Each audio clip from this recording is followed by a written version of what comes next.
सोमवार व्रत कथा। एक साहूकार बहुत ही धनवान था।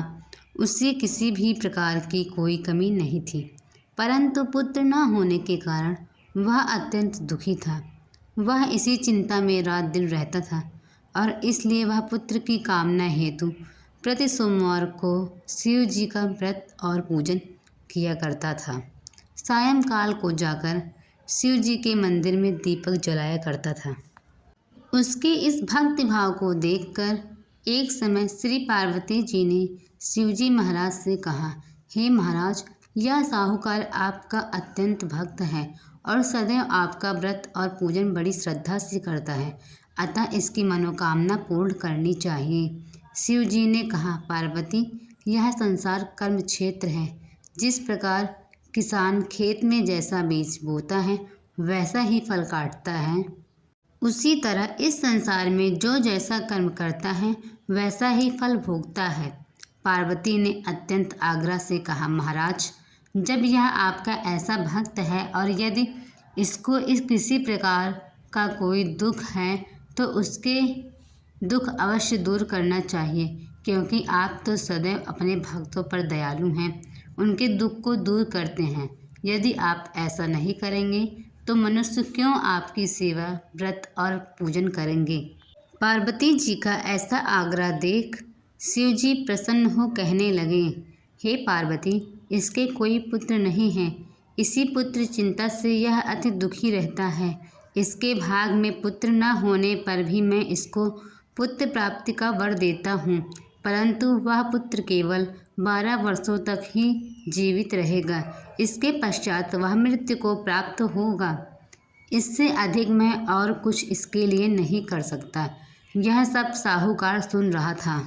इससे उसको ना कुछ प्रसन्नता हुई और ना कुछ दुख हुआ। वह पूर्ववत वैसे ही शिवजी का सोमवार व्रत और पूजन करता रहा। कुछ काल व्यतीत हो जाने पर साहूकार की स्त्री गर्भवती हुई और 10वें महीने उसके गर्भ से अत्यंत सुंदर पुत्र की प्राप्ति हुई। साहूकार के घर में बहुत खुशी मनाई गई, परंतु साहूकार ने उसकी केवल 12 वर्ष की आयु जानकर कोई अधिक प्रसन्नता प्रकट नहीं की और न किसी को भेद बतलाया। जब पुत्र 11 वर्ष का हो गया तब उस बालक की माता ने उसके पिता से उसके विवाह के लिए कहा, परंतु साहूकार कहने लगे, अभी इसका विवाह नहीं करूँगा और काशी जी पढ़ने के लिए भेजूँगा। फिर उस साहूकार ने अपने साले अर्थात बालक के मामा को बुला उसको बहुत सा धन देकर कहा, तुम इस बालक को काशी जी पढ़ने के लिए ले जाओ और रास्ते में जिस जगह भी जाओ वहाँ यज्ञ करते, दान देते और ब्राह्मणों को भोजन कराते जाओ। इस प्रकार वह दोनों मामा भांजे सब जगह यज्ञ करते, ब्राह्मणों को भोजन कराते जा रहे थे। रास्ते में उनको एक शहर दिखाई पड़ा। उस शहर के राजा की कन्या का विवाह था और दूसरे राजा का लड़का जो विवाह के लिए बारात लेकर आया था वह एक आँख से काना था। लड़के के पिता को इस बात की बड़ी चिंता थी कि कहीं वर को देख कन्या के माता पिता विवाह में कोई अड़चन न पैदा कर दे। इस कारण जब उसने अति सुंदर श्रेष्ठ के लड़के को देखा तो मन में विचार किया, क्यों न द्वारचार के समय इस लड़के से वर का काम ले लिया जाए।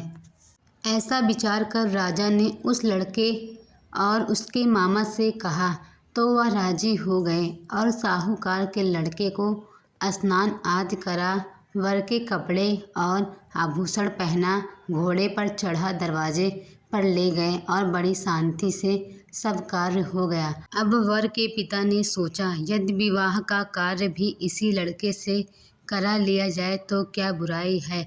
ऐसा विचार कर उसके मामा से कहा, यदि आप फेरों और कन्यादान का कार्य भी करा दें तो आपकी बड़ी कृपा होगी और हम इसके बदले में आपको बहुत से धन देंगे। उन्होंने यह भी स्वीकार कर लिया और विवाह कार्य बहुत अच्छी तरह से हो गया। परंतु जिस समय लड़का जाने लगा तो उसने राजकुमारी की चुंदरी के पल्ले पर लिख दिया, तेरा विवाह मेरे साथ हुआ है, परंतु जिस राजकुमार के साथ तुम्हें विदा करेंगे वह एक आँख से काना है और मैं तो काशी जी पढ़ने जा रहा हूँ।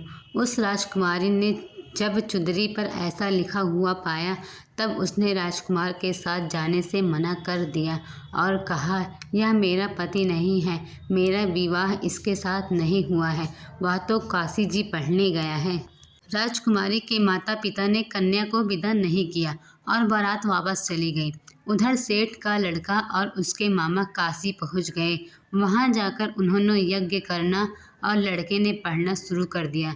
जब लड़के की आयु 12 साल की हो गई तब एक दिन उन्होंने यज्ञ रच रखा था कि उस लड़के ने अपने मामा से कहा, मामा जी आज मेरी तबीयत कुछ ठीक नहीं है।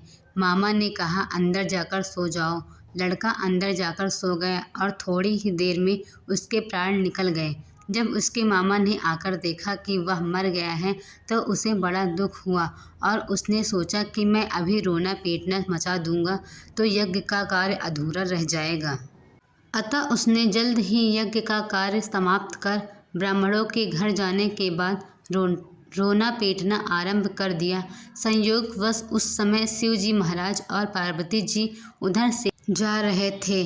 जब उन्होंने जोर जोर से रोने पीटने की आवाज़ सुनी तो पार्वती जी शिव जी से आग्रह करके उसके पास ले गई और उस सुंदर बालक को मरा हुआ देखकर कहने लगी, महाराज यह तो उसी सेठ का लड़का है जो आपके वरदान से पैदा हुआ था।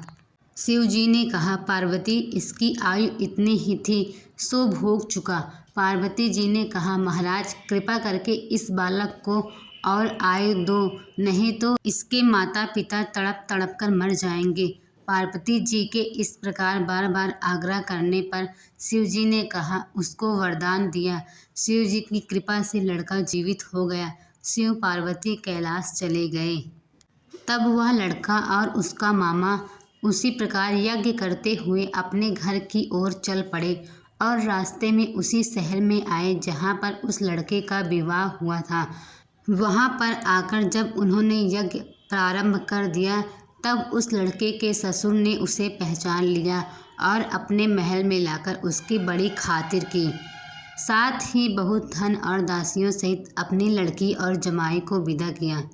जब वह अपने शहर के निकट आए तो उसके मामा ने कहा कि पहले मैं तुम्हारे घर जाकर खबर कर आता हूँ। उस समय उसके माता पिता छत पर बैठे हुए थे और उन्होंने प्रण कर रखा था कि यदि मेरा पुत्र सकुशल घर आया तो खुशी खुशी वह नीचे आ जाएंगे, नहीं तो छत से गिरकर अपनी जान दे देंगे। इतने में उस लड़के के मामा ने आकर यह समाचार दिया कि आपका पुत्र आ गया है, परंतु उनको विश्वास न आया। तब उसके मामा ने शपथ पूर्वक कहा कि आपका पुत्र अपनी स्त्री तथा बहुत से धन लेकर आया है। तब सेठ ने बड़े आनंद के साथ उनका स्वागत किया और वे बड़ी प्रसन्नता के साथ रहने लगे। इसी प्रकार जो कोई भी सोमवार व्रत को धारण करता है अथवा इस कथा को पढ़ता या सुनता है उसके दुख दूर होकर उसकी समस्त मनोकामनाएं पूर्ण होती हैं। वह इस लोक में नाना प्रकार के सुख भोग कर अंत में सदा शिव के लोक को प्राप्त करता है। ओम नमः शिवाय। हर हर महादेव।